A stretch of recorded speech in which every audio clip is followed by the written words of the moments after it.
అని నాకు అనిపిస్తుంది. దానికి సంబంధించి మన పల్గొట్ట విద్యార్థులు రాసేపండి ఒక పద్యం మీకు వినిపించి నేను సవరిస్తాను. తెలుగు సామ్రాజ్యంకు వెలుగులేలిన మేడి కాకతి రుద్రమ్మ కాంతకాద. తెలుగు సామ్రాజ్యంకు వెలుగులేలిన మేటి కాకతి రుద్రమ్మ కాంతకాద. పల్నాటి బింకాల ప్రతిభా ప్రతాపాల శాసించిన గమ్మ చానకాద. వీర రక్తము దిద్ది విభుని పంపిన బాల మాంచాల మురిపాల మగువ కాద. తెల్లమారల గుండెలు దద్దరిల్ల లంఘించే ఝాన్సీ లక్ష్మీబాయి చానకాద.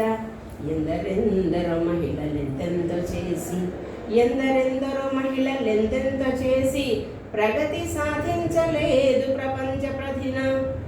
ఎందుకోగాని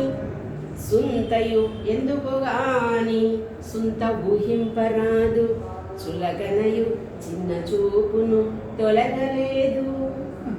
ఇది ఇప్పుడున్నటువంటి సిచ్యువేషను. చివరిలో ఆయన అంటాడు, వివిధ రంగాల ముందంజ వేసినారు. ఇక్కడే ఉన్నారు వాళ్ళంతా. వివిధ రంగాల ముందంజ వేసినారు ప్రకృతి మాతకు వనిత వజ్రాల దండ. ఎంత అద్భుతంగా మన ప్రాంతం వాడు ఇంత గొప్ప మహిళ ఎందుకు ఇంకా వెనుకబడిపోతుంది? ఒక్కొక్కరు ఒక్కొక్క అణ్వస్త్రమై, ఒక్కొక్కరు ఒక్కొక్క వజ్రాయుధమై, ఒక్కొక్కరు ఒక విప్లవ తరంగమై మహిళలను మనం మేల్కొల్పాలని ఆశిస్తూ ఈ సందర్భంగా మొట్టమొదటి ఇందిరాగాంధీ గారి గురించి మన కుర్రాడి చంద్రశేఖర్ కాంత్ సార్ గారు